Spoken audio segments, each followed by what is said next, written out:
Mesdames et messieurs, bonsoir. Il est 20h sur ITV. C'est parti pour le journal. À la une de l'actualité, ce soir, le journaliste Madiambal Diagne est par ailleurs directeur du groupe Avenir Communication et fondateur du journal Le Quotidien est rentré chez lui après avoir été auditionné par la division spéciale de la cybersécurité. Madiambal Diagne dénonce cet acharnement. Deuxième réunion du comité de pilotage du programme opérationnel conjoint 2. C'est un programme financé à hauteur de 23 milliards de francs CFA par l'Union européenne pour lutter contre le trafic de migrants et la traite des êtres humains. La cérémonie a été présidée par le ministre de l'Intérieur et de la Sécurité publique. Enfin, secteur de la construction, Dakar abrite depuis ce matin le Forum international sur la sécurité et la santé au travail. Le thème central est la prévention durable des risques professionnels dans un secteur stratégique et à forte exposition. Voilà pour les titres. Dans un instant, le développement.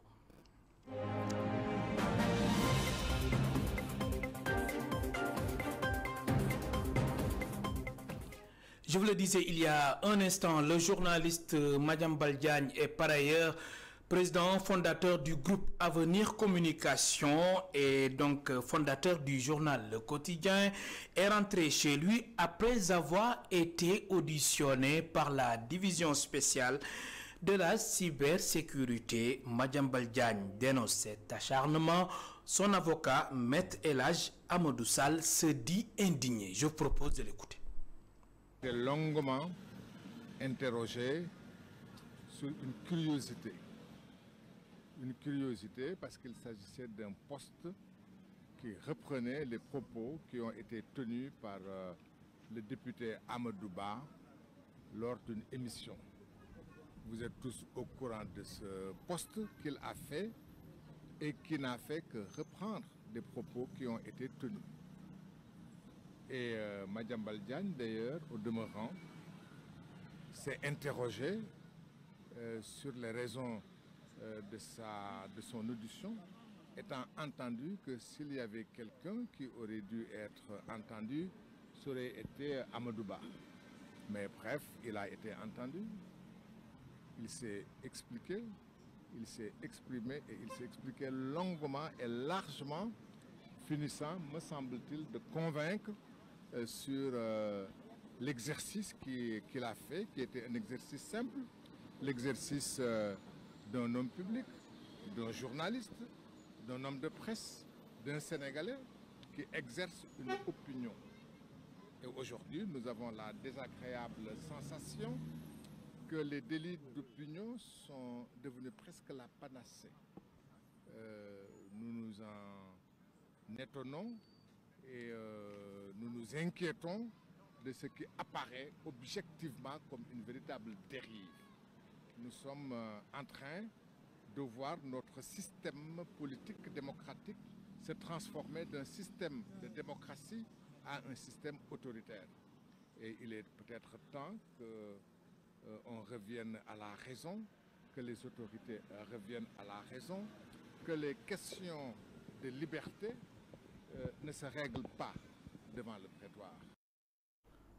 Pendant ce temps, le chroniqueur de la TFM, Badara Gadiaga, a annoncé aujourd'hui avoir été convoqué par la division spéciale de la cybersécurité. L'audition est prévue ce mercredi 9 juillet à 15h.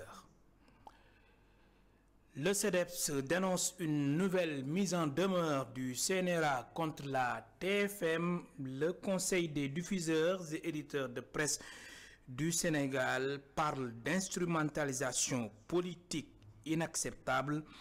Le CEDEPS dénonce avec virulence la mise en demeure du Conseil national de régulation de l'audiovisuel. Le CEDEPS s'insurge contre la mise en demeure donc adressée au groupe Futur Média par le CNRA, dénonçant un acharnement intolérable à l'encontre de la chaîne TFM. Nous y reviendrons dans nos prochaines éditions. Je vous le disais dans les titres, deuxième réunion du comité de pilotage du programme opérationnel conjoint 2. C'est un programme financé à hauteur de 23 milliards de francs CFA par l'Union européenne pour lutter contre le trafic de migrants et la traite des êtres humains. La cérémonie a été présidée par le ministre de l'Intérieur et de la Sécurité publique, le général Jean-Baptiste Tine. Les détails avec Elisabeth Gracine et Pape Mafalfal. Après le POC 1, financé à hauteur de 5 milliards de francs CFA et clôturé il y a 2 ans, place aujourd'hui au POC 2. Ce programme opérationnel conjoint, deuxième du genre, est financé par l'Union européenne à hauteur de près de 23 milliards de francs CFA. Le programme opérationnel conjoint 2 ou POC 2, mis en place après un premier volet, POC 1, qui s'était étalé sur 3 ans avec un financement de 5 milliards de francs CFA. Cette fois-ci, le POC 2 est doté de plus de 20 milliards de francs CFA pour une durée d'environ 5 ans.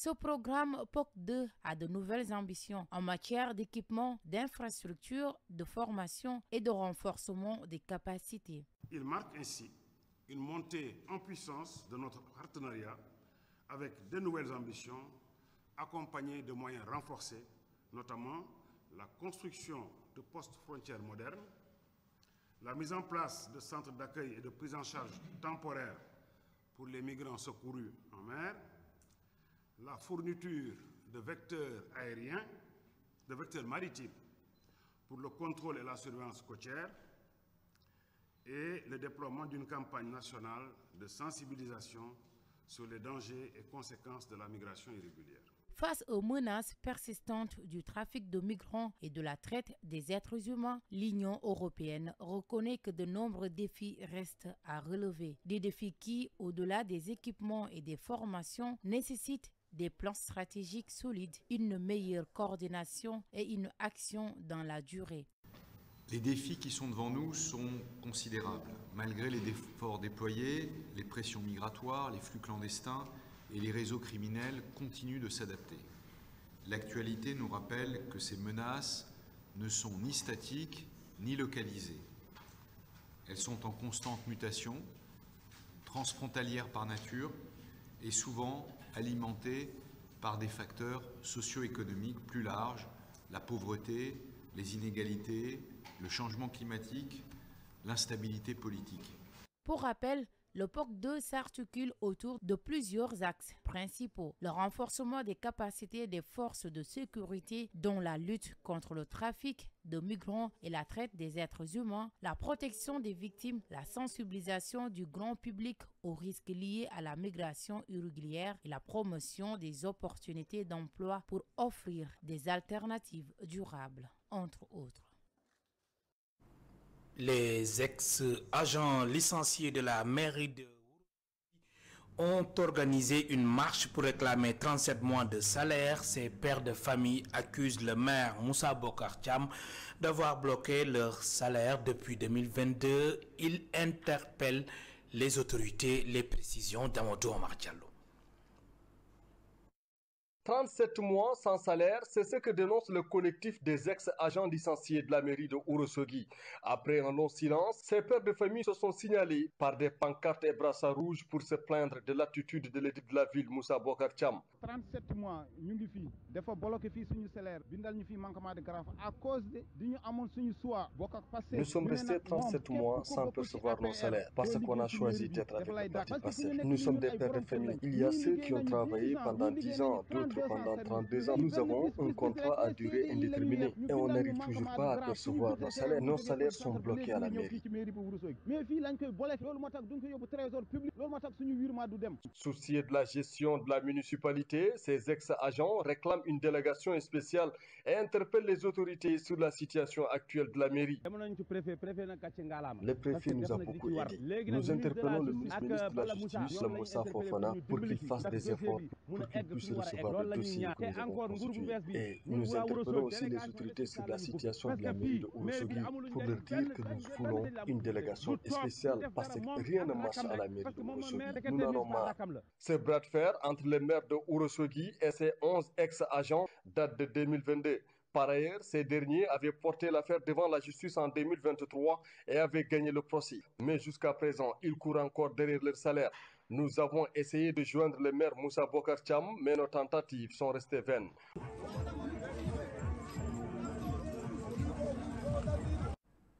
Amadou Omar Diallo est dans le secteur de la construction. Dakar abrite depuis ce matin le forum international sur la sécurité et la santé au travail. Le thème central est la prévention durable des risques professionnels dans un secteur stratégique et à forte exposition. Les détails avec Satou Diba et Moussa Dia.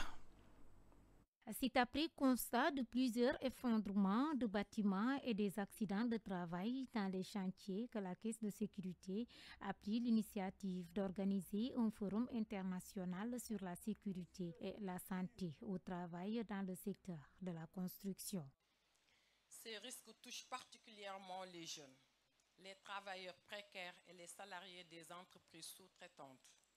Face à cette réalité, nous avons le devoir d'agir, de prévenir, de former, d'innover et de mettre la sécurité et la santé au travail au cœur des stratégies de développement de ce secteur. Ce forum de 2 jours a pour ambition, selon la directrice générale par intérim, de protéger les jeunes qui exercent dans le secteur du bâtiment. La Caisse de sécurité sociale, à travers cette initiative, affirme sa volonté d'être au cœur de la transformation des pratiques en matière de sécurité et santé au travail. Une occasion saisie pour le ministre du Travail, de l'Emploi et des Relations avec les institutions de relever les défis. Il a annoncé que les moyens juridiques seront renforcés. L'innovation technologique peut contribuer effectivement à améliorer la sécurité et l'efficacité dans les chantiers. Par exemple, en utilisant des équipements plus performants ou en mettant en place des solutions de suivi en temps réel, telle qu'une application d'inspection mobile avec des points de contrôle spécifiques pour chaque risque afin d'observer les anomalies et de limiter au maximum. Venu représenter le directeur général, le DRH de FH exhorte les autorités à une formation bien qualifiée. Chacun doit se prendre en charge, c'est vrai. Mais il faut aussi un partenariat fort entre toutes les parties qui sont concernées, que ce soit l'État, les employeurs, les organisations patronales, les organisations des travailleurs, mais aussi les citoyens, tout simplement. Parce que combien de fois on nous a appelés à 8 heures pour nous dire que votre collaborateur ne pourra pas venir ce matin parce qu'il a eu un accident de la circulation. Et quand on remonte l'arbre des causes, on se rend compte que ce qui a causé l'accident n'est rien d'autre qu'un manque de responsabilité, un manque de courage ou bien un manque simplement de civisme. Ce forum de 2 jours va réunir l'ensemble des acteurs nationaux et internationaux du secteur, les politiques publiques et cadres réglementaires en matière de sécurité, santé au travail dans le BTP. La gestion des risques et prévention des accidents sur les chantiers font partie des 10 thématiques de cette première édition initiée par la Caisse de sécurité sociale. Assemblée nationale, le groupe parlementaire Takku Wallu dénonce de graves manquements dans la gestion de l'institution en conférence de presse. Hier, Aïssata Tall Sall et compagnie affirment que le président de l'Assemblée nationale, El Malick Ndiaye, ne respecte pas le règlement intérieur. L'APR a par ailleurs apporté des précisions concernant le projet de modernisation de l'Assemblée nationale. L'Alliance pour la République appelle à l'apaisement. Compte rendu Hadijana Diouf et Barso. La présidente du groupe parlementaire Takku Wallu, Aïssata Tall Sall, dénonce des manquements dans la gestion de l'Assemblée nationale, pointant au non-respect du règlement intérieur de l'institution parlementaire. Elle met directement en cause le président de l'Assemblée nationale, El Malick Ndiaye. Mais ce que nous dénonçons surtout, c'est le comportement du président Malick Ndiaye. Et nous, on a l'impression qu'il confond sa casquette de secrétaire national à la communication de PASTEF et de président de l'Assemblée nationale.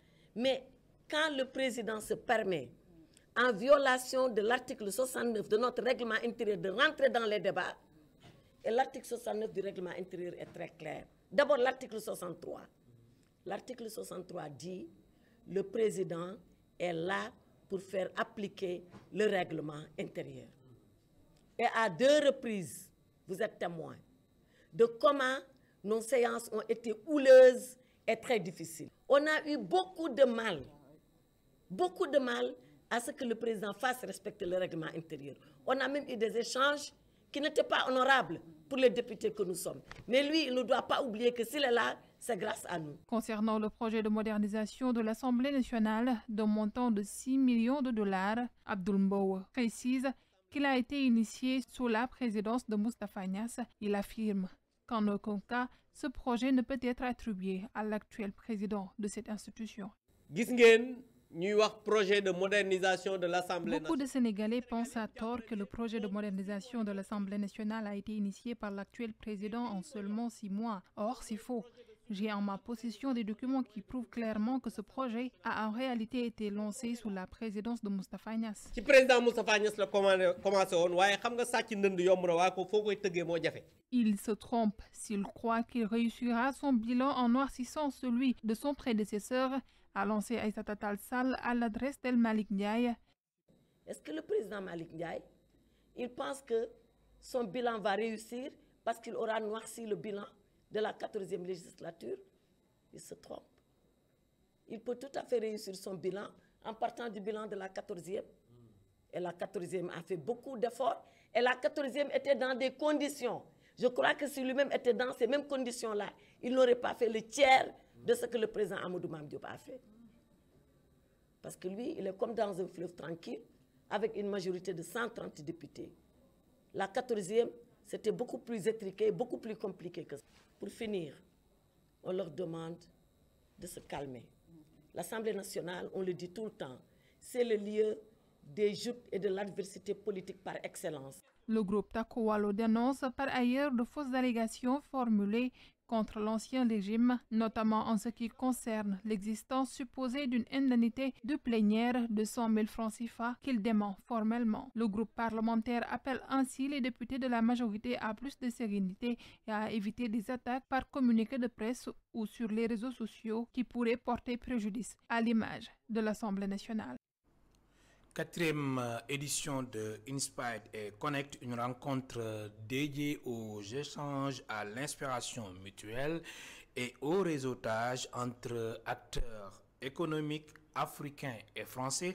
Cette année, l'événement a rassemblé plus de 1000 participants, dont 700 entrepreneurs, décideurs et investisseurs. C'est une initiative de la Banque publique d'investissement de France. Neyali Fall et Seleman Diallo. Une rencontre qui a pour ambition de promouvoir les exemples de co-industrialisation et de co-investissement entre l'Afrique et ses partenaires africains, de positionner le savoir-faire et les capitaux français au service d'un développement économique mutuel. On travaille sur les désirs de l'entrepreneur, sur les problèmes de l'entrepreneur, on cherche à les résoudre, on encourage l'entrepreneur. Quand il est découragé, on le rassure, on l'accompagne. C'est la BPI qui est que catalyseur de ces relations qui sont fondamentalement des relations humaines pour commencer. On ne fait, nous, la BPI, que des choses pratiques, opérationnelles. On n'est pas dans les principes. Dans l'amour de l'Afrique, j'ai envie de dire d'abord, de les financer pour qu'ils viennent, et de les financer pour qu'ils s'installent et qu'ils démarrent précisément l'investissement ici au sens de la co-construction. Donc de l'export d'abord, de l'investissement ensuite. Faire du lien, travailler ensemble, financer des projets, telles sont les méthodes de la France en Afrique, selon Christine Fage, ambassadrice de France au Sénégal. C'est la méthode de la France en Afrique, faire du lien, travailler ensemble, financer des projets. Les entrepreneurs sont le cœur de la transformation de la France comme du Sénégal. Ils ont beaucoup à travailler ensemble, beaucoup de choses à se dire. J'ai inclus aussi la Guinée dans cet esprit. L'Afrique de l'Ouest a des entrepreneurs de qualité, qui sont très dynamiques. Pour Serigne Gueye Diop, ministre de l'Industrie et du Commerce, l'événement Inspire and Connect tombe à point nommé. Selon lui, le Sénégal a besoin du partenariat avec la France pour son redressement économique et le développement des investissements. Ça vient au bon moment. Je pense que vous êtes arrivé à un moment où notre pays est en train de se projeter dans le futur. Pour nous, le redressement ne s'agit pas seulement d'arriver à des équilibres budgétaires ou à des questions de réduction de l'inflation. Pour nous, il faut investir. La meilleure façon de créer de la valeur en économie, justement, c'est l'investissement et la consommation. Et c'est sur le levier que nous voulons appuyer. Et c'est là, justement, on a besoin de la France. Pour rappel, cette 4e édition Inspire and Connect à Dakar a réuni 700 entrepreneurs, investisseurs, décideurs économiques et hauts représentants institutionnels d'Afrique et de France pour le renforcement des relations d'affaires franco-africaines et intra-africaines. Direction Kaolack, le département de Guinguinéo est confronté à un déficit criant d'infrastructures. C'est ce qu'a indiqué la convergence des forces de Guinguinéo. Cette convergence était en conférence de presse. Elle alerte et interpelle le gouvernement. Le point avec Sékou Diallo et Astumbaye.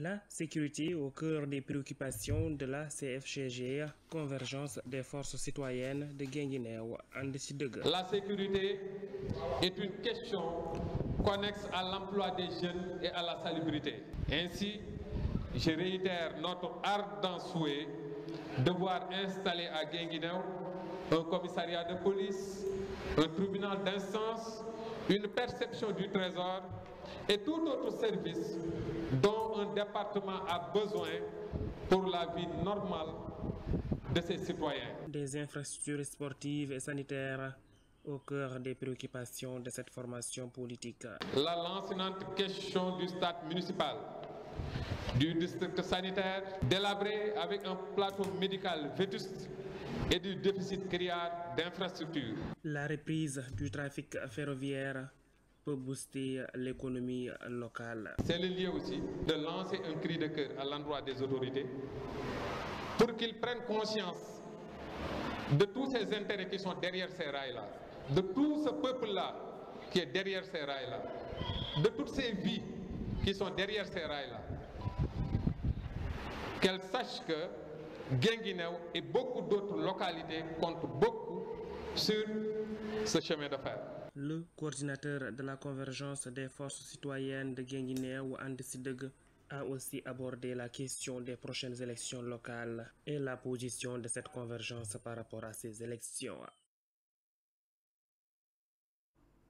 À l'instant, Sékou Diallo, notre correspondant permanent à Kaolack. L'actrice franco-sénégalaise Aïssa Maïga est à Dakar pour célébrer les lauréates du Fonds Maïssa. Justement, le Fonds Maïssa est dédié au leadership et à la création au féminin dans le secteur du cinéma et de l'audiovisuel en Afrique de l'Ouest. Aïssa Maïga était face à la presse. Je propose de l'écouter. Ses propos sont recueillis par Seleman Diallo. Du Fonds Maïssa, qui est un fonds qui est dédié en fait aux réalisatrices de plusieurs pays. Sénégal, Guinée, Guinée-Bissau, Cap-Vert, j'en oublie certainement. Et c'est un fonds qui est destiné en fait à soutenir ces réalisatrices dans leur travail d'écriture et de développement de leurs films, que ce soit un film de cinéma ou un film pour la télévision, une série, un court-métrage. Voilà. Et qu'est-ce que cela vous a fait, le fait qu'on vous choisisse comme marraine? Pour moi, c'est évidemment un honneur. Parce que soutenir mes consoeurs réalisatrices sur le continent, pour moi, c'est important. Je constate partout où je voyage, déjà même dans l'endroit où je vis, qui est la France, qu'il y a de grandes inégalités entre les femmes et les hommes en ce qui concerne les accès au métier du cinéma. Mais c'est quasiment pareil sur toute la planète. Donc quand il s'agit du continent qui est mon continent, évidemment, je me sens impliquée au premier chef. Donc pour moi, l'idée, c'est d'être là, de soutenir par ma présence. Et je suis très très fière et j'ai hâte de découvrir le film Une si longue lettre. C'est une œuvre, d'abord le livre qui est absolument incroyable, qui est vraiment un chef-d'œuvre de la littérature, qui est un classique de la littérature sénégalaise. Et j'ai été moi-même la voix On a fait un podcast en France sur une si longue lettre également. Enfin, c'est un livre qui est extrêmement fertile et toujours présent, malgré le fait qu'il a été écrit il y a plusieurs décennies, et qu'une femme comme Angèle Diabang s'empare de ce sujet-là, qu'elle en fasse un film et qu'on voit que dès le jour de sa sortie, c'est un immense succès. Ça, c'est une pluie de bonheur sur toutes les personnes qui sont dans le cinéma et qui rêvent de voir les gens retourner dans les salles. Et voilà, j'espère que ça va être un énorme succès au-delà du Sénégal, sur le continent, en dehors du continent, et ça fera du bien à tout le monde.